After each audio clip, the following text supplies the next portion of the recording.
पहले हम देखते हैं नेट का स्कोप क्या है। तो नेट का स्कोप आप देखें, इसको हमने इसको 3 सेक्शंस में डिवाइड कर रखा है फर्दर, टीचिंग, रिसर्च और इंडस्ट्रीज।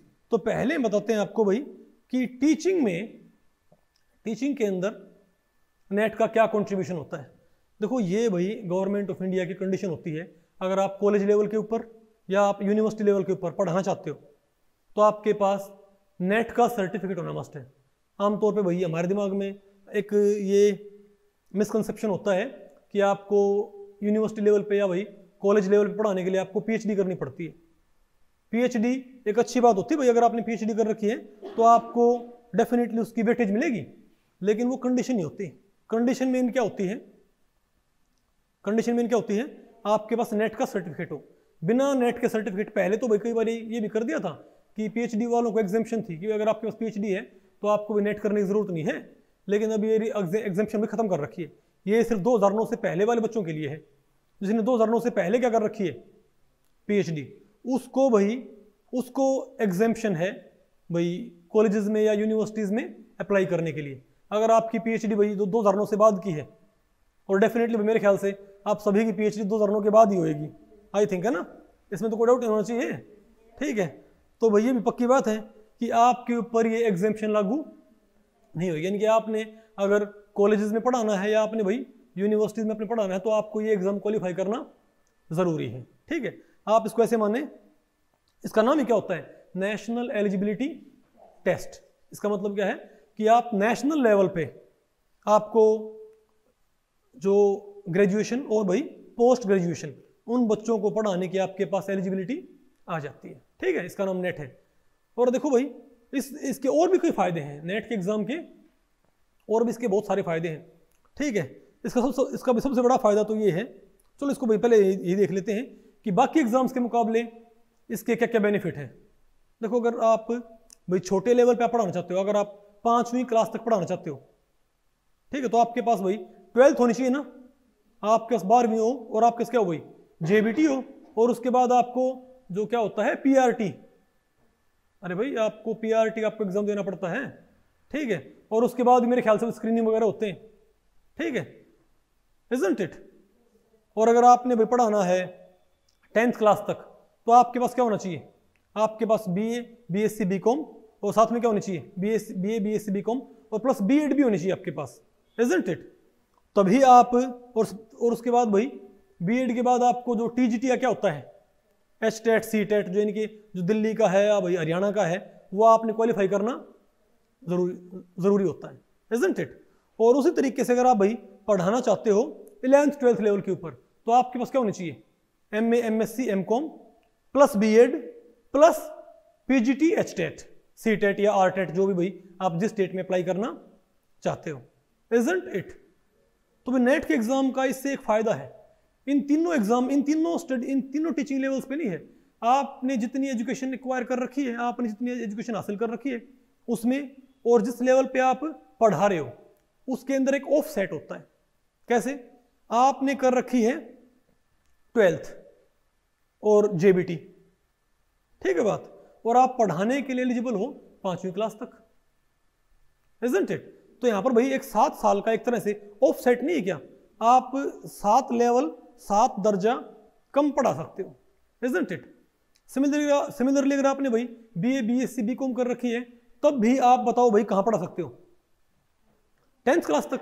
यहां भी बताओ फिर क्या है, 5 साल का ऑफ सेट क्या है, यहां भी है, इजंट इट। और अगर आपने भाई एमएससी कर रखी है और आप एलिजिबल हो एचटेट के बाद सिर्फ किस क्लास के लिए, 12वीं क्लास तक, यहां भी 5 साल का क्या है ऑफ सेट है। तो नेट के एग्जाम का एक फायदा ये होता है कि यहां पर कोई ऑफ सेट नहीं होता, समझे बात। आपने अगर एमएससी कर रखी है और आपने नेट का आपने भाई सर्टिफिकेट हासिल कर लिया तो आप एमएससी तक पढ़ाने के ही क्या हो एलिजिबल, मतलब जितनी शिक्षा आपने हासिल कर रखी है आप उसी लेवल तक जो भाई टीचिंग है वो कर सकते हो। इसका एक फायदा तो भाई ये है। दूसरा इसका फायदा क्या है, देखो उनमें आपने भाई ये ऑफ सेट तो है ही है, एडिशनल आपको एक एग्जाम क्वालिफाई करना पड़ता है, उसको आप भाई जेबीटी बोलो, समझे बात, उसको आप भाई बीएड बोलो, आप उसे कुछ भी बोलो भाई, आपको एक एडिशनल एग्जाम क्वालिफाई कर, एक आपको एडिशनल कोर्स करना पड़ता है। यहां पर आपको कोई एडिशनल कोर्स करने की जरूरत नहीं है, आपने एमएससी कर रखी है, आपके पास नेट का सर्टिफिकेट है, आपको कोई एडिशनल कोर्स करने की जरूरत नहीं। यानी कि नेट का एग्जाम भाई उनसे इन मामलों में ज़्यादा सुपीरियर है कि नहीं है भाई, ठीक है। इसका एक बेनिफिट और भी है उन एग्जाम्स के मुकाबले, इसका भाई जो TGTH टेट है, PRTH टेट होता है, समझे बात, जो स्टेट लेवल टेस्ट होते हैं, या फिर भाई आपका PGTH टेट होता है, उनके मुकाबले इसका एक बेनिफिट और भी होता है। वो ये होता है भाई कि इसकी जो वैलिडिटी है वो लाइफ टाइम होती है। नेट का जो एग्जाम होता है इसकी वैलिडिटी क्या होती है, लाइफ टाइम। आपने एक बार आपने एग्जाम क्वालिफाई कर दिया, आपको पूरी लाइफ दोबारा एग्जाम देने की जरूरत नहीं है। आप 70 साल के हो गए ना, तब भी कहीं जाके अप्लाई कर सकते, लेकिन मैं 70 तो ज़्यादा बोल दिया क्योंकि हर रिटायरमेंट की, लेकिन आप एटलीस्ट गेस्ट फैकल्टी तो भाई तब भी आप टीच कर सकते हो, ठीक है, ओके। लेकिन आप इसको भाई लाइफ टाइम आपका एग्जाम क्या रहता है, वैलिड रहता है। इसका एक फ़ायदा ये है, ओके। और इसका फ़ायदा क्या है भाई, लाइफ टाइम वैलिडिटी के अलावा एक होता है इसका डोमेन। डोमेन का मतलब ये है कि देखो जब आप HTET करते हो या CTET करते हो तो आप उस स्टेट के अंदर ही टीचिंग कर सकते हो। जो CTET वाले हैं भाई वो हरियाणा में अप्लाई नहीं कर सकते, और जो HTET वाले हैं वो दिल्ली में अप्लाई नहीं कर सकते। अब मेरे ख्याल से ऐसा कुछ किया है कि भाई हरियाणा वाले दिल्ली में अप्लाई कर सकते हैं, या पता नहीं CTET वाले हरियाणा में अप्लाई कर सकते हैं, है ना। थोड़ा कुछ भाई चेंजमेंट आया रूल्स के अंदर, लेकिन मोटा मोटी हम अगर बोल रहे हैं तो आप देखोगे कि हर एग्जाम की बाउंड्री क्या है, कन्फाइंड है, ठीक है भाई। हर एग्जाम की जो बाउंड्री क्या है भाई, काफ़ी कन्फाइंड है, आप उन स्टेट के बाहर टीच नहीं कर सकते। नेट का बेनिफिट ये है कि आप इसको ऑल ओवर इंडिया, इसको भाई इसकी जो क्या वो इसका डोमेन है वो ऑल ओवर इंडिया है। आपने अगर भाई आप हरियाणा से हो, आप दिल्ली से, आप कहीं से भी हो, आप ऑल ओवर इंडिया कहीं पर भी किसी भी कॉलेज के अंदर, किसी भी यूनिवर्सिटी के अंदर आप अप्लाई कर सकते हो, ठीक है। तो उसका भाई एक इसका क्या है, ये बेनिफिट है।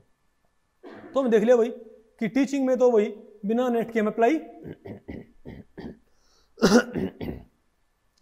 यानी भाई टीचिंग में तो हम बिना नेट के अप्लाई कर ही नहीं सकते, ठीक है। अब देखो दूसरा इसका फायदा क्या है भाई, दूसरा इस एग्जाम का स्कोप क्या है, रिसर्च, ठीक है। रिसर्च का मतलब क्या है कि आप इस एग्जाम के जरिए भाई रिसर्च के फील्ड में भी एंट्री कर सकते हो। देखो रिसर्च के फील्ड में जो एंट्री पॉइंट होता है वो होता है एज जूनियर रिसर्च स्कॉलर, ठीक है, या जूनियर रिसर्च फेलो, जो आप डिफरेंट यूनिवर्सिटीज में करते हो भाई, यानी कि PhD। आप PhD के दौरान आप भाई एक तरह से जूनियर रिसर्च फेलो के तौर पे काम करते हो, ठीक है। अगर आपने उसके बाद फर्दर भाई रिसर्च में अपना जो कैरियर है वो बनाना है, ठीक है, तो आपको डेफिनेटली, अगर आपने भाई इसमें कुछ स्लो आ रहा है क्या, ये लैग और खानी है, ठीक है, यहाँ पर तो नहीं आ रखा भाई, ओके चलो देखी जाएगी, देखते हैं अभी, ठीक है, ओके। तो भाई अब बात करते हैं रिसर्च की, ठीक है, कि भाई रिसर्च की फील्ड में इसका क्या फ़ायदा है। भाई रिसर्च की फील्ड में आपको एटलीस्ट शुरुआत में तो आपको PhD में एंट्री करनी पड़ती है, और डिफरेंट यूनिवर्सिटीज़ में अगर आपने PhD में एडमिट होना है तो आपको या तो उनका जो एंट्रेंस एग्ज़ाम होता है वो आपने वो क्वालिफाई करना पड़ता है। अगर आप उनका एंट्रेंस एग्ज़ाम क्वालिफाई नहीं करना चाहते तो आपको भाई नेट JRF का सर्टिफिकेट ही चाहिए, क्योंकि all over India even IITs के अंदर नेट वाले बच्चों को सभी एंट्रेंस एग्जामिनेशंस की, PhD एंट्रेंस की क्या होती है, एग्जेम्पशन। यानी कि भाई आप ये देखें, अगर मान लिया IIT ने भी अगर क्या निकाल रखी है, PhD की सीटें निकाल रखी ना, तो वो ये कहते हैं कि या तो आप हमारा PhD एंट्रेंस क्वालिफाई करो, और अगर आप भाई PhD एंट्रेंस क्वालिफाई नहीं कर सकते, अगर आप भाई PhD एंट्रेंस क्वालिफाई करना नहीं चाहते, तो आप या क्या लेके आओ हमारे पास, नेट का सर्टिफिकेट, या भाई JRF का सर्टिफिकेट, ठीक है, या भाई IIT गेट का सर्टिफिकेट। हालांकि IIT गेट है उसको इतनी प्रेफरेंस नहीं मिलती, लेकिन नेट JRF को भाई सबसे ज़्यादा प्रायोरिटी, सबसे ज़्यादा प्रेफरेंस नेट JRF को ही मिलती है। आपने उनका एंट्रेंस देने की भी आपको कोई रिक्वायरमेंट नहीं होती, ओके। यानी अगर आप PhD में एडमिशन लेना चाहते हो, आप रिसर्च में अपना भाई कैरियर बनाना चाहते हो, ठीक है, तो आपने पहले एडमिशन लेना पड़ेगा PhD में, और PhD में एडमिशन लेने के लिए आपको भाई क्या चाहिए, या तो उनका एंट्रेंस या आपको भाई नेट JRF का सर्टिफिकेट, ठीक है। यानी रिसर्च के फील्ड में एंट्री करने के लिए भी हमारे पास एक तरह से क्राइटेरिया किसका है, नेट के एग्जाम का ही। नेट के एग्जाम से वही नेट JRF से आप इस फील्ड के अंदर भी एंट्री कर सकते हो, ओके। फिर हम देखते हैं भाई इंडस्ट्रीज, ठीक है। देखो हालांकि भाई इंडस्ट्रीज के लिए एज सच कोई रिक्वायरमेंट नहीं होती, इंडस्ट्रीज के लिए एज सच कोई रिक्वायरमेंट नहीं होती कि आपके पास नेट का सर्टिफिकेट हो। लेकिन आप खुद सोचें, अगर आपकी कोई कंपनी है और भाई एक स्टूडेंट तो ऐसा हो, मतलब एक कैंडिडेट तो भाई ऐसा है जिसके पास सिर्फ और सिर्फ क्या है, एमएससी केमिस्ट्री, और एक स्टूडेंट ऐसा हो जिसके पास क्या है, एमएससी केमिस्ट्री तो है ही है, प्लस में उसके पास नेट जेआरएफ का सर्टिफिकेट भी है। तो आप खुद सोचें भाई आप किसको प्रेफर करेंगे। भाई डेफिनेटली जिसके पास नेट का सर्टिफिकेट साथ में है आप उसी को तो भाई प्रेफर करोगे। तो सिमिलर जो अप्रोच होती है वो किसकी होती है, कंपनीज की। यानी कि आप इसमें टीचिंग के लिए भी मस्ट है ये, यानी टीचिंग के लिए तो क्या है, ये नेट का जो भाई पेपर है वो टीचिंग के लिए तो क्या है, मस्ट है बिल्कुल। रिसर्च के लिए भी एक तरह से भाई इसका बहुत बेनिफिट है, क्योंकि एंट्रेंस क्वालिफाई करना क्या होता है, बहुत मुश्किल, ठीक है बात। क्योंकि एंट्रेंस में भाई आपके पास टाइम कम होता है, क्वेश्चंस क्या होते हैं, ज़्यादा होते हैं, और इतना ईजीली फिर भाई हम वो एंट्रेंस में हम उतना स्कोर कर नहीं सकते जितनी वेटेज किन को मिलती है, नेट जेआरएफ वाले को। आप ये सोचें कि जो नेट जेआरएफ वाले बच्चे होते हैं ना, अगर मान लिया एंट्रेंस 100 नंबर का है, हमारे टाइम पे तो भाई एंट्रेंस के 100 मार्क्स आपके वैसे काउंट कर लिया करते कि इसका नेट क्वालिफाइड है ना, इसके 100 में से 100 लग जाएंगे, ठीक है बात। और अगर मान लिया भाई आप खुद सोचें, जो जिसकी खूब अच्छी तैयारी होगी वो भी एंट्रेंस में नेगेटिव मार्किंग के साथ तकरीबन 60 नंबर स्कोर कर लेगा, 100 तो उसके लगने ही नहीं भाई, ठीक है। तो इसीलिए जब मेरिट बनती है तो नेट जेआरएफ वाले भाई, क्योंकि उनके मार्क्स लगते हैं ज़्यादा। कई यूनिवर्सिटीज में क्या होता है, नेट जेआरएफ वाले क्या होते हैं, एंट्रेंस के 100 में से 100 लग जाते हैं, और नेट वाले के 100 में से 80 लग जाते हैं तकरीबन। कईयों में क्या होता है भाई, नेट जेआरएफ वाले के 100 में से 90 लग जाएंगे, नेट वाले के 80 लग जाएंगे। लेकिन बात यह है कि नेट और जेआरएफ के तकरीबन ये मानो कि भाई 80 से लेकर 100 के बीच में मार्क्स लगते हैं, और उनको एंट्रेंस देने की कोई ज़रूरत नहीं होती। और आपको पता है विद नेगेटिव मार्किंग भाई इतने नंबर स्कोर करना किसी के लिए भी पॉसिबल नहीं है, ठीक है। इसलिए जब मेरिट लगती है तो ओवरऑल वेटेज में बहुत ऊपर पहुंच जाते हैं कौन भाई, जो नेट जेआरएफ वाले। और इसी वजह से एंट्रेंस वालों के एडमिशन बहुत रेयर होते हैं, बहुत मुश्किल होते हैं। दूसरा, यूनिवर्सिटीज उनको भाई प्रेफर भी कम करती हैं, उनको ये पता है इनके पास भाई कोई फेलोशिप तो है नहीं, ठीक है। तो भाई डेफिनेटली अगर इनके पास फेलोशिप नहीं है तो ये इनको भाई मतलब ये फाइनेंशियल स्टेबल नहीं होंगे, ठीक है। तो ये पैरेलल में कहीं ना कहीं टीचिंग करने की ट्राई करेंगे, और उसकी वजह से डेफिनेटली इनकी जो एक तरह से परफॉर्मेंस है इन रिसर्च वर्क वो क्या होगी भाई, सफ़र होएगी। इसीलिए भाई वो उनको अगर वो मान ले मेरिट में किसी तरीके से ऊपर आ भी गए ना, तो उनको वो इंटरव्यू वगैरह में बाहर करने की ट्राई करते हैं। समझे मेरी बात आप, ओके ठीक है। और भाई मैं आपको बताऊं रिसर्च के अंदर भाई, ठीक है, अच्छा एक बात और ध्यान रखें भाई, रिसर्च के अंदर एंट्री के लिए नहीं है, पीएचडी में जब आप एडमिशन लेते हो, ठीक है, तो आपको फेलोशिप मिलती है। पता होगा ना आपको इस चीज़ का, नेट का स्कोप पढ़ रहे हैं भाई ये, ठीक है, कि रिसर्च की फील्ड में को क्या क्या फायदा होता है। देखो एग्जेम्पशन दोनों को होती है, नेट वाले को भी और जेआरएफ वाले को भी। आपको बताइए डिफरेंस क्या होता है नेट में और जेआरएफ में। लेकिन जेआरएफ वाले को क्या मिलती है, उसका एडमिशन भी होएगा और उसको पर मंथ भाई फेलोशिप भी मिलेगी। और ये फेलोशिप भाई मैं आपको बताऊं आज के टाइम पे तकरीबन ये मानो 35,000 के आसपास है। अगर आपका एचआरए वगैरह इसके अंदर ऐड कर देते हैं ना, तो 35,000 के आसपास ये मानो आपको भाई 5 साल तक ऑन एन एवरेज फेलोशिप मिलती है। आप खुद सोचें भाई, जो ये नीट जेई है या आईआईटी जेई है, नीट है जेई है, ये एग्ज़ाम क्वालिफाई करने के बाद आपको गवर्नमेंट को पैसे देने पड़ते हैं, इजंट इट। ऐसा नहीं गवर्नमेंट आपको पैसे देगी भाई, लेकिन अगर आपने नेट जेआरएफ का एग्जाम पास कर रखा है और आप भाई आपने जेआरएफ पास कर रखा है और आप कहीं से पीएचडी कर रहे हैं, तो गवर्नमेंट आपको पैसे देती है पढ़ने के, इजंट इट। उसकी वजह क्या होती है, क्योंकि भाई गवर्नमेंट को ह्यूमन रिसोर्सेज की रिक्वायरमेंट होती है, ठीक है। जब ये कोविड आ रखा था भाई, ठीक है, तो दुनिया भर की जो लेबोरेटरीज हैं वहाँ पर इसके बारे में भाई क्या चल रही है, रिसर्च। तो फॉर एग्जाम्पल हो सकता है भाई इंडिया के अंदर कोई यूनिवर्सिटी, वहाँ पर कोई बायोटेक की कोई लैब हो, वहाँ पर ऐसा कोई ना कोई इसके लिए कोई मेडिकेशन तैयार हो जाए, इजंट इट, कोई इसकी भाई एंटीडोट तैयार हो जाए, ठीक है। तो गवर्नमेंट ह्यूमन रिसोर्सेज को अपलिफ्ट करने के लिए, उनको डेवलप करने के लिए ये फेलोशिप आपको प्रोवाइड करती है गवर्नमेंट से। अदरवाइज आपको पता है एक पैसा निकालना बहुत मुश्किल होता है, इजंट इट। तो भाई ओके, तो भाई रिसर्च के लिए आप ये देखें कि अगर आपने नेट जेआरएफ पास कर लिया ना, तो नेट वाले को भी एग्जाम्पशन है और जेआरएफ वाले को भी क्या है, एग्जाम्पशन है। लेकिन जेआरएफ वाले को क्या मिलती है, फेलोशिप मिलती है। ये भैया मैंने आपको बताया तकरीबन 35,000 HRA मिला के तकरीबन 35,000 रुपये आपको फेलोशिप मिलेगी 5 साल तक। तो आप कहोगे भाई अगर किसी का नेट रह जाए तो एग्जाम में, क्योंकि जो मेरिट में ऊपर आते हैं, मान लिया 500 सीटें हैं तो 250 बोल देंगे नेट और 250 क्या बोल देंगे, जेआरएफ। तो जो 250 जेआरएफ हैं वो तो भाई सिक्योर होगी, लेकिन जो 250 नेट वो क्या करें, उन्होंने मान लिया अगर PhD में एडमिशन ले भी लिया तो वो फिर भाई किस तरीके से प्रोसीड करें। तो भाई मैं आपको बताऊं, अगर उन्होंने वो भाई जेआरएफ सिक्योर नहीं कर पाए उन्होंने, लेकिन एटलीस्ट क्या सिक्योर कर लिया, नेट सिक्योर कर लिया, तो फिर जो गवर्नमेंट ऑफ भाई क्या बोलते हैं, जो स्टेट गवर्नमेंट्स होती हैं वो फर्दर फेलोशिप प्रोवाइड करती हैं, वो कोई एग्जाम कंडक्ट नहीं करती। जैसे भाई हमारी नहीं जो हरियाणा सरकार है, ठीक है, उसकी भी एक फेलोशिप होती है जो पंचकुला से आती है, department of science and technology से आती है एक फेलोशिप, भाई उसको बोलते हैं DST फेलोशिप। क्या बोलते हैं उसको, DST, department of science and technology की फेलोशिप होती है। उसको बोलते हैं HSC/ST GRF। उसकी फेलोशिप कम होती है, ठीक है, उसकी फेलोशिप होती है तकरीबन भाई 20,000 के आसपास, इजंट इट।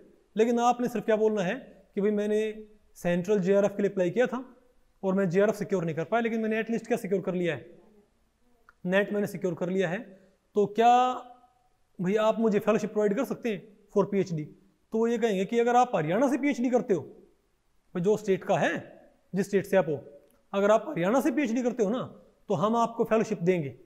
लेकिन उनकी कुछ सीटें होती हैं, मान लिया उनकी सीटें भाई मान लिया 10 सीटें हैं HSC/ST GRF की, और उस साल ये मानो 15 बच्चों ने अप्लाई कर दिया, तो 10 बच्चों को क्या मिल जाएगा, स्टेट GRF, यानी ड्यूरिंग PhD।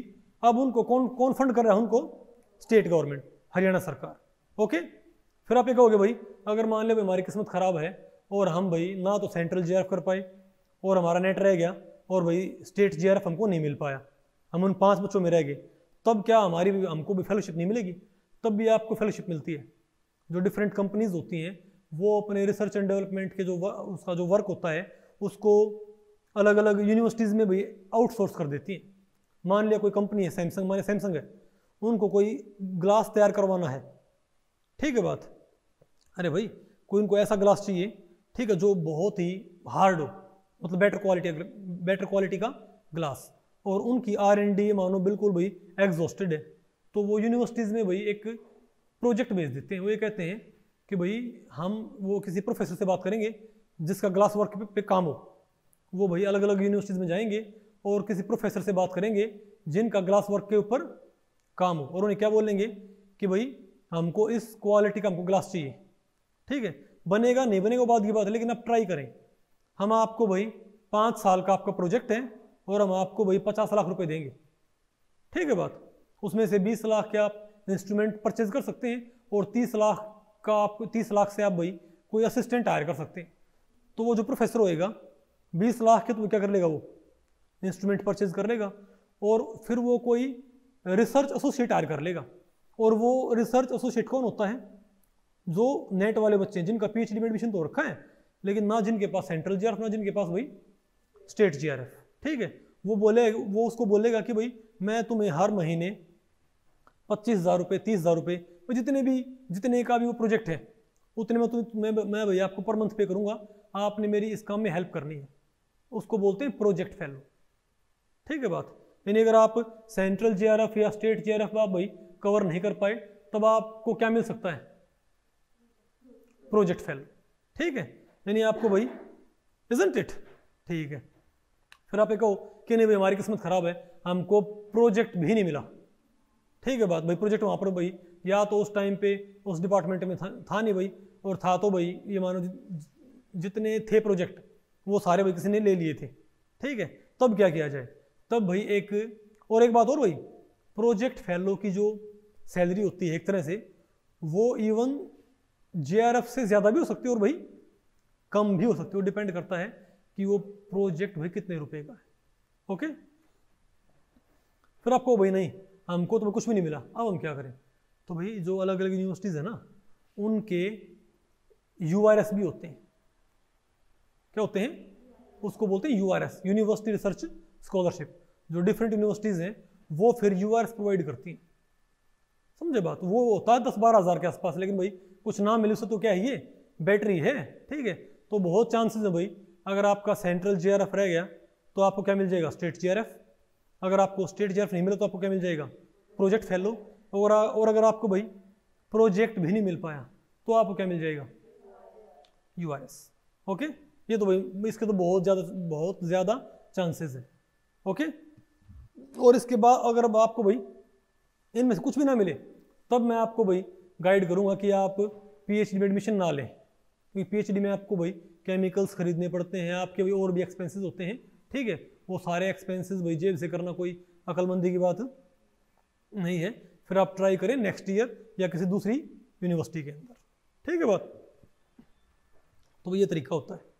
ओके, तो भाई रिसर्च में भाई आपको पता लग गया, ठीक है। और मैंने आपको बताया था इंडस्ट्रीज में, ठीक है, इंडस्ट्रीज में एज कोई रिक्वायरमेंट तो इसकी है नहीं, लेकिन भाई वो प्रेफर करते हैं नेट JRF वाले बच्चे को, ठीक है। अगर आप भाई जो डिफरेंट इंडस्ट्रीज उनके अंदर आप एंट्री करना चाहते हो, ओके।